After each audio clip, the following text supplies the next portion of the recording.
8 tips, 7 sources of income. How much are you spending on boba? Make you a millionaire by the age of 30. This is the smartest advice and nobody ever gives it.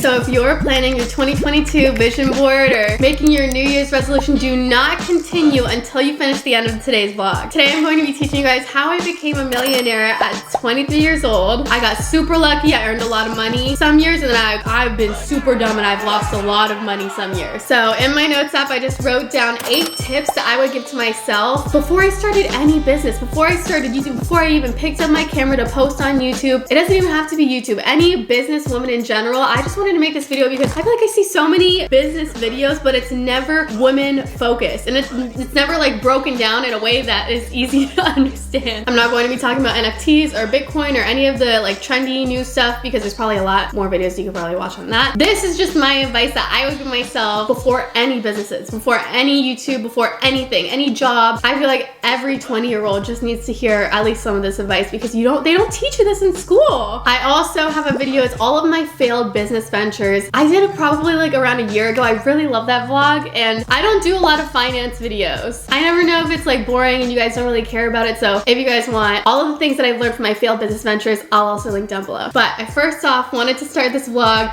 with a money mantra that I love. It says, money comes to me in abundance, easily and frequently now. I don't chase, I attract. What belongs to me will simply find me. I'm gonna be doing my makeup while I talk about the 8 things. I'm gonna start off with my moisturizer, but I just wanted to put that money mantra at the beginning of the video because losing money sucks. And there's so many times I wanted to butt myself in the head because I'm like, how could I be so dumb and like make a small little mistake that could cost you hundreds of thousands of dollars? I don't know if I already said this, but I am not a financial advisor. If you lose money, don't sue me. Everything that I say, take with a tiny grain of salt and go to your financial advisor because I am no professional. I am a YouTuber. I make YouTube videos and you guys asked for this. Woo! This is my summer. This is my summer foundation shade. Don't worry, I'm blending it out. But before I get into any of the tips, I also wanted to put, we all know losing money sucks. And nobody likes losing money. But I feel like with money, starting businesses, being successful, it's all about your mindset. And I know there's a couple of you sitting behind your computer being like, oh, well, it's not fair. Like, this person had this advantage and they went to this school. Like, no wonder, like, it's poor me. Like, I can't do it. Actually, did you know that 70% of billionaires are self-made? Look up Oprah's story. You have absolutely no excuse to be talking down on the way that you are. There's no excuse to be having your little pity party and saying that I don't deserve this, I don't deserve this, because you know what? The universe is gonna give exactly what you're saying. You don't deserve it. The universe is gonna bring back exactly what you're putting out into the universe. Lack. Every millionaire that I know believes in the law of attraction in some way, shape, or form. So before you leave a hate comment, oh, well, it's easy for this person, it's easy for you to say, and this, I have this circumstance, there's no excuse. It's all in your mindset. And I know that some of you guys are feeling that way because I come across people like that all the time in my life. And what I would say is don't even watch this video. You just need to watch The Secret on Netflix. You need to learn about the law of attraction because you are attracting negative energy into your life. How are you supposed to move forward? Okay, now starting at number 1, the average millionaire has 7 sources of income, whereas the average American has only 1. For me, I tried to write down as many as I can, but I have my YouTube AdSense, my brand deals, merch, stock investments, my house, my condo that I rent out in downtown, my pre-construction investment property, my YouTube videos on Facebook, my sign-up links, and my music. That's 10. I feel like I started seeing real money when I started diversifying my income. And what that basically means is don't have all of your eggs in one basket. One thing that not a lot of people talk about is a lot of social media stars are broke because they only have one source of income, social media. And my 7-10 sources of income didn't just start like that. When I was in high school, I uploaded YouTube videos. I was also in school. I took all the endorsement deals that I could to pay for any camera equipment that I needed or anything to invest back into my business. I was my own agent and I pitched myself to brands. I went to beauty BeautyCon conventions, VidCon conventions. I tried to network. I was my own PR. And then if I ever needed any more money, I would sell my clothes on Kijiji. I entered contests like the NYX Face Awards and the 17 Beauty Smarty Showdown. I ran Facebook pages. They didn't pay me for the Facebook pages, but I did get a little bit of an audience through it. I would do people's makeup. I wouldn't charge them, but it did help me meet the right people. Basically, if you have a phone, there's so many ways that you can make money, and you just have to get creative with it. I even saw this one guy, he did a YouTube video where he flipped $0, so like 1 penny, into like $1,000 or something crazy. He went on Facebook Market and he picked up something free that he knew that he could flip for a profit, and he just like flipped the out of that. It was like a baby carriage. And I would do crazy shit like that. Like I would like try and resell things and be creative in the ways that you make your money. But yeah, I don't care if you're in school. I don't care if you have one job already. There's no excuse to not have multiple jobs. We can all do it. We all have a little bit extra time. We have the same amount of time that Beyonce does in a day. Check your screen time, girl. I know it'd be at like 5 hours. I know that you're on TikTok for 3 of them, okay? You're not as busy as you say that you are. And I would say that to myself because I procrastinate a lot. And number 2 is budgets are the diets of the finance industry. They're basically reinforcing a scarcity mindset, basically meaning that I lack this, I don't have enough money for this, but kind of contradicting itself. I mean, kind of not really. Like, I feel like it's all about balance. You can't be going around spending 100% of your paycheck on a Dyson Airwrap, okay? So what I would do is I would put a percentage of my money in my savings account and then a percentage of my money in my checkings account. So that could be for paying bills, your phone bills, your rent, any fun money, and a percent goes to your savings account, which you cannot touch. And I don't know what that is for you. Is it like 60% goes into your checking account you could spend and 40% goes to your savings, or is it 80% and 20%? You can actually just set it up with your bank. So whenever you get paid, it automatically splits it. 20% goes here and then 80% goes here. And whatever is in your savings account, make sure that it's invested. That way you can't touch it. Also, me talking to me in high school, how much are you spending on boba? How much are you spending on eating out? How much are you spending on those monthly subscriptions? Do you really need that? I mean, do it, obviously do it if it makes you happy, but I feel like I had so many monthly subscription things that I had no idea about, and then once I actually went through them all, I'm like, oh damn, that was a lot of money that I'm saving. And then number 3, retirement isn't an age, it's a number in your bank account. So I don't know if you guys have this set up already, but I would really encourage you guys to set up 2 savings accounts. One is a tax-free savings account, because believe it or not, most of your money will probably go to taxes. Once you start making around, I think it's like $200,000, you owe the government like half of your money. So opening a tax-free savings account, they don't tax you on that money. You can max it out because taxes will be your number 1 expense, believe it or not. And then I would also open up an RRSP, retirement savings plan. You can set up like auto deposits, so it deposits like $300 per month, and those $300 a month really add up and can make you a millionaire by the age of 30. So once you put your money in the savings account, you get to decide what kind of investments you want to buy. I personally like to buy mutual funds, or people will like also call it the S&P 500, which is basically, I wrote it down, it's a stock market index that tracks the stocks for the 500 largest US companies, meaning the meaning of UTS is unified trading session. You can also own pieces of hundreds of thousands of companies all at once, so that all of your eggs are not in one basket. Because say you put all of your money in Tesla and then suddenly Elon Musk makes a tweet, girl.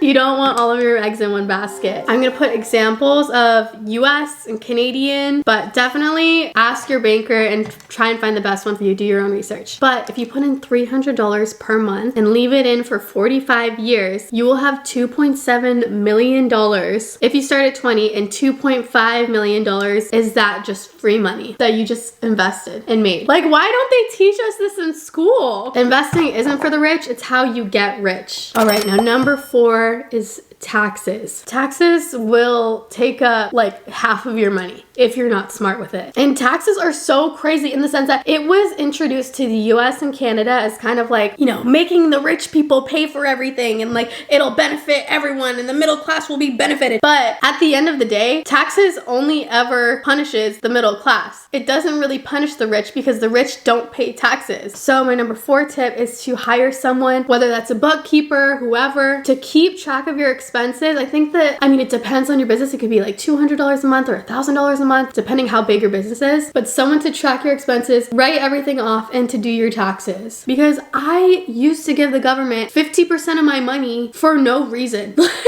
I just didn't know what to do. Like opening up a corporation, getting paid to your corporation, not to yourself. That really cuts down on taxes. And I had absolutely nobody to tell me this. Like I've paid $400,000 in taxes in some years when I didn't even have to pay a fraction of that. If I would have just known to have a bookkeeper and known to write everything off and known like what to do. Also, speaking about investments, I forgot to say this. Stocks are typically more risk and more reward, and then bonds are typically lower risk and lower reward. And typically, if you're young and investing for retirement in the future, you probably want to do high risk. I made the mistake of doing low risk when I was like 18, and I could have probably made so much more money, but I did like those GICs that like have no risk, and I made like what, like 1%? Whereas I could have put it into like a higher risk category and made it around like 8, because every bump in the market, you know, when your stocks go up, they go down, they go up, they go down. Every bump in the market where it seems like you're losing money, most of the times it just like kind of corrects itself, and then for the most part just goes up. So don't take your money out when it's low, and like check your account every day, because it just doesn't work like that. I mean, unless you're doing like stocks for a living. I personally feel like my investments should just be growing, and I don't even want to worry about it. My money should just be making money effortlessly, and I shouldn't have to worry about it at all. And then number 5, I put invest in your network. There's a saying called like social capital, which basically means that who you know is just as important as what you know. You could go to all the school that you want, spend all the thousands of dollars on school that you want, but at the end of the day, if you don't have people to recommend you, if you don't have people to buy your products, if you don't have people to invest in your business, if you don't have people to hire you, what are you gonna do with that knowledge? They say that you become like the 3 people that you hang around the most, which is so true. So slide in a couple DMs. Is there someone that you look up to? Maybe it's a YouTuber, maybe it's like a fitness person. I don't know what genre or what field of anything that you're trying to get into. DM them, slide in their DMs, ask to shadow them, ask to be their assistant for free or an intern. Surround yourself with people that you admire in your workspace. Your circle can make the biggest difference of your career and where you go. Because if you think about it, if you're hanging out with a bunch of bums that are always on the couch watching Netflix, I mean, I do love me some Netflix once in a while, but you know those people, they have no motivation in life. They're always dragging you down because they can't stand to see you succeeding when they're not doing anything. How successful do you think you're gonna be if you hang around people like that? Hanging out with people who are successful in the field that you want to get into is so important. And then number 6, I put, this is a cute one, I just put invest in your mental health. I feel like a lot of times, especially us women, especially women of color, I feel like we always just love to please people, please other people, make sure that you're doing well, but are you doing well? Do you have boundaries? Do you have goals? Do you focus on your own mental health? I so recommend investing in a good life coach or a therapist. You're like, oh, it's a waste of money, I'm doing fine. No, you're not. I know you're not. I know you have trauma, and I know it's holding you back, whether it's in the workspace, whether it's personal life. We could all use a good therapy session or 2. So get off your high horse, because I used to be like that. I used to be like, I don't need it, I'm good, I'm super mentally stable, I'm so happy, I'm so positive. One breakup later, mental breakdown. So invest in a good mental health, and that could also mean having a good sleep schedule. Having a good sleep schedule is very important. I'm the last person to talk because I have the weirdest sleep schedule. Setting boundaries with people. When you're trying to work, is your girlfriend hitting you up, trying to ask you advice on her boyfriend that she keeps breaking up with and getting back together, and you know that you're gonna give her advice and she's just absolutely not gonna listen to it and get back to him, you need to set those boundaries. Hey girl, I'm working from 9 to 5. You cannot hit me up from 9 to 5. After 5 p.m., hell yeah, let's talk about Mr. Jonathan, Mr. Jack Sparrow. I don't know what the fuck his name is. But from 9 to 5, I'm working. You cannot hit me up about boys from 9 to 5. Especially Jake. Not the J names. Never the J names.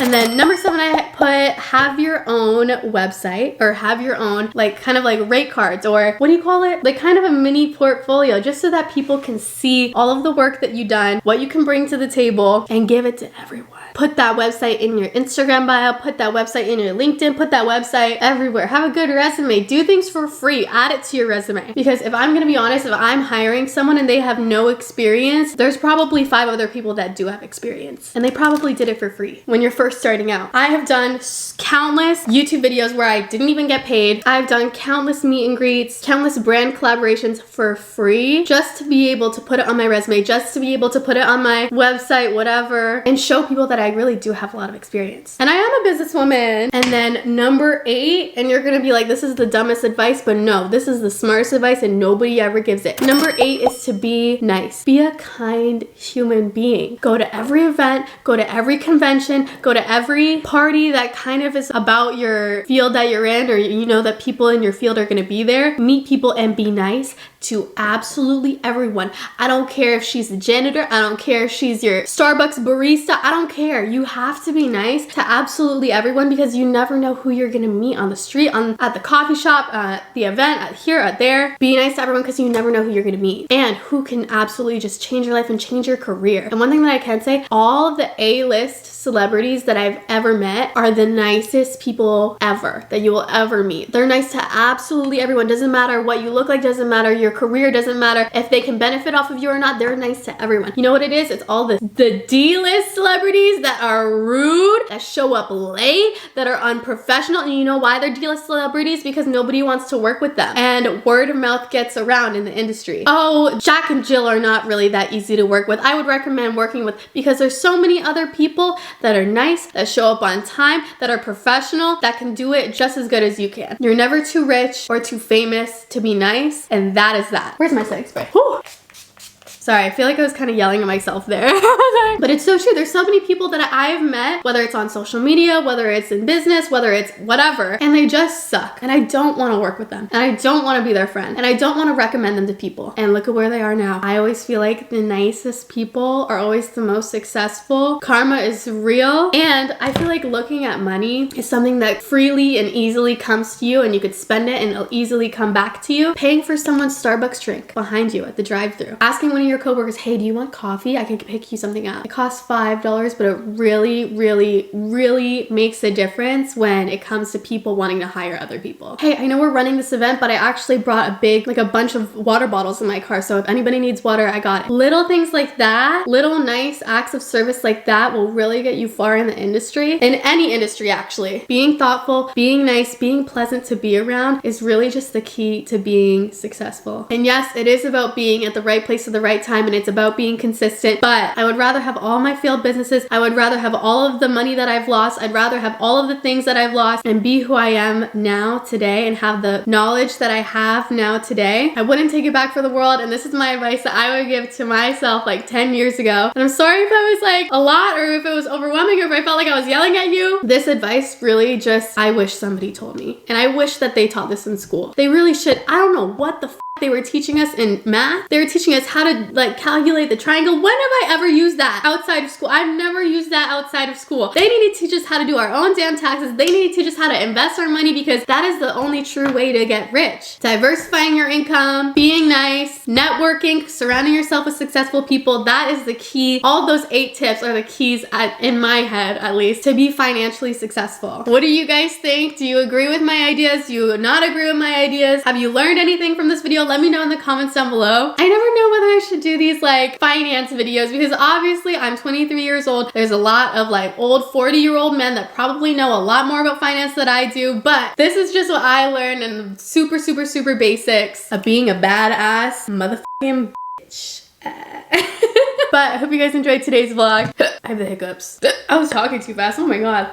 Oh! Today's merch shout out of the day goes to JC on Instagram. She's wearing her Girl Supporting Girls Pink Velour Y2K sweatband. She looks so cute. And then I love this tip of the day. It goes to For Fun Gals on Instagram. You just tag me. That's how you become tip of the day. Their tip of the day says, nothing is a waste of time if you've learned something. I love this tip of the day because I would always look back and I'd be like, oh, I lost this amount of money. Oh, I failed this business venture. Oh, I wish that someone would have told me this. But every single thing that I've failed, I've learned from, and it has been a learning experience, and it made me the person that I am today, and made my businesses the businesses that they are today, and I have no regrets. But I love you guys. I'll see you guys in my next daily vlog tomorrow. Same place, same time for you.